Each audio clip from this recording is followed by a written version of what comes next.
Actually, hindi ko pa rin alam kung ano talaga. To, binibase ko lang yung bilang ko dun sa last time na nakatakas siya tapos naisara na namin talaga yung buong bahay niya. Kung dun ko i-base kasi 53 days. Kaya lang, may una at pangalawang beses pa eh. Pangatlong takas niya na yun. So, dapat hindi pa ngayon, dapat next week pa. Kaya nga lang, is baka kasi yung unang takas niya eh. So, ewan. Pero, ayan na nga eh. Ang weird lang kasi ngayon, nagkukot-kot na siya ng karton. Yun yung problema kapag hindi mo alam, hindi mo bilang kung kailan siya na stud or what. So, kaya lang, babalag ko na kasi baka mamaya mga anak na, hindi man lang ako nakapag-intro, diba? Anyway, update ko na lang kayo. So, Ice, ayan, oh, laki-laki na ng tiyan niya. And wala na talaga akong planong mag-alaga ng mga puppies. Kaya, sabi ko talaga last na dapat yun. Kaya lang wala eh, nalusutan tayo, may talandi eh. At kung sino-sinong lalaki, yun ang sinasabi ko. Kung sino-sinong lalaki na lang. Kung sino-sinong lalaki na lang, buti na lang pitbull. So ngayon, dito siya manganganak. Dito, so saan ako nag-i-stay? Sa office. Ayan. Kaya, pansamantala guys, nilagyan ko muna siya ng karton na pwede niyang kutkutin. Naglaban na rin ako ng mga kumot at bukas isasalang ko na yung mga tuwalya kasi kailangan na. Kukunin ko na rin yung bathtub ng baby kung saan dun ko ilalagay yung mga tuta. Kung sakaling manganganak siya tonight. So hindi ko pa rin naman alam. So guys, ito na nga, nanganak na si Ice. Kaya lang talagang yung bilang ko nung time na yun guys ay malayo. Kasi nung nag-intro tayo ng video, 9 days ago pa yun. Last week pa yun eh. Tapos ngayon lang siya nanganak. So malayong malayo talaga yung bilang natin. Ito guys yung kanyang baby. Ayan. Be, baka maipit mo. Be, naipit mo yung baby. Naipit mo. Tayo ka, naipit mo baby. Naipit niya po ang baby. Sandali. Relax ka lang dyan. So guys, yan. So ginawan ko lang siya dito ng kasi doon ko ginawan, doon yun. Yan yung maihi niya. Doon ko nilagay. Kaya lang, alis siya ng alis. Ayaw niya siguro kasi nagtatago siya dito sa madilim. Yan. So ang ginawa ko, nilipat ko siya dito sa madilim. Kaya dito siya nanganak. So ayan guys, yung kanyang first baby, kulay black. And pakita ko na lang sa susunod, pero ang laki ng nguso. Nanganak na. Magre-ready na ako. Ano, tsura? Uy, ang cute. Sabi ko nga, baka nga yung pitbull talaga. Oo, kulay black eh. Kasi ganyan yung kulay ng ano, pitbull. tsura? So guys, ito na. Napagod yata si Mami Ice. Ayun. Nakadalawa na siya today. Ayan. So, morning pa lang nakadalawa na. Ang cute.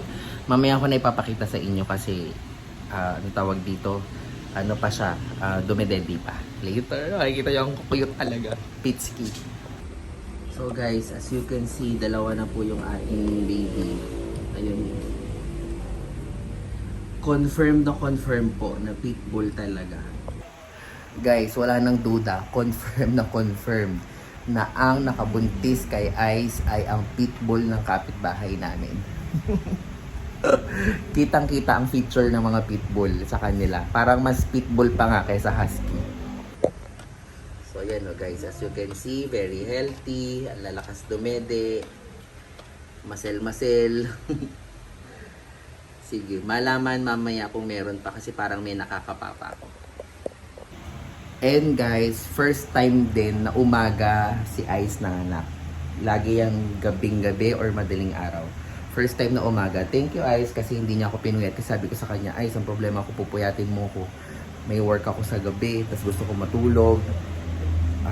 Magulo kasi may work ako sa gabi pero ang nangyayari is sa umaga ko na siya ginagawa para nakakatulog ako sa gabi. So ayoko na sana mapuyat. Pero ang bait-bait niya nung kinuwento ko sa kanya yon. Ayun, umaga siya nanganak.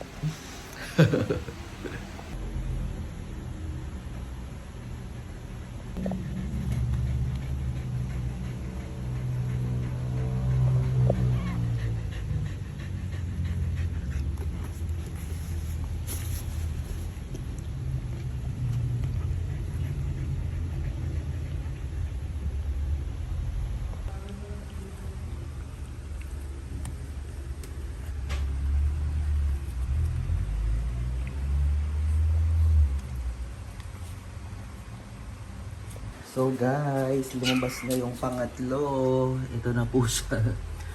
Ayan na yung pangatlo guys. Kulay brown na naman ulit. Puro kamukha ng tatay. So maglilinis na tayo rito ulit. Para bago ulit yung mga karton. Ayan na siya. Last na kaya to o meron pa? Yan ang katanungan. Ito yung dalawa. Oh. Tulog na tulog. Kaya ano muna natin siyang linisin. Ang pangatlong puppy at makadede muna din. Bago tayo maglinis dito. Kasi meron pa yung mga lalabas dyan. Para at least bago tayo maglinis is medyo bago tayo magpalit ng karton lumabas na yung mga excess. So pag nanganganak talaga ang dog, kailangan marami kayong karton. Importante ang karton kasi nagkukot-kot sila. Kailangan talaga nila magkut-kot. Ayan o, actually ilalim yan sira-sira na. Ito, babae ito lalaki. Wala pa tayong mga pangalan. Ganda ng kulay. Ganda ng color. Hayaan na muna natin siyang dumede. At linisin ni Mami Ice. But age. Very healthy.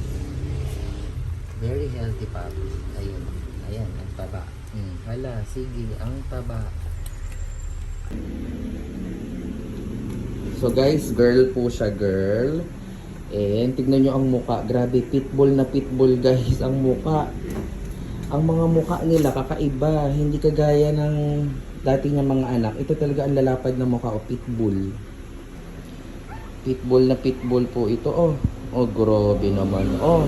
So guys, buti na lang hindi pa ako naglilinis dito. Dapat maglilinis talaga ako dito kasi ano tawag dyan, gagawin na nga itong business. Lalagyan na to ng panibago naming negosyo, yung sa mga damit. So magiging boutique na siya.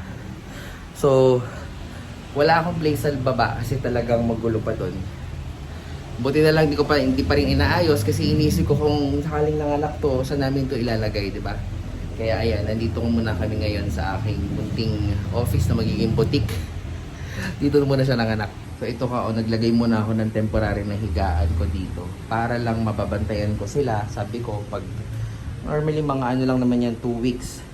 Meron ako dong sa baba na kulungan na talaga na maayos. After 2 weeks nito is doon na sila. So guys, kinakapa ko yung tiyan. Parang wala na ako makapa, as in puro malambot na siya, puro dede na lang. So hopefully 3 lang kasi sa totoo ayoko na madami. Kasi ayoko mag-alaga ng madami kasi sobrang busy ko yung commitment. So pwede na sana yung 3 eyes. Pwede na. Pero kinakapa ko yung tiyan, mukhang wala na. I might be wrong, malaman natin mamaya. Pero so far, mukhang last na yan. Maglilinis muna ako. Ayan po guys. I think this is the final count.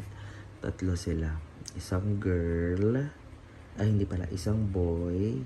2 girl. So, natok na ako guys. Ang aga namin.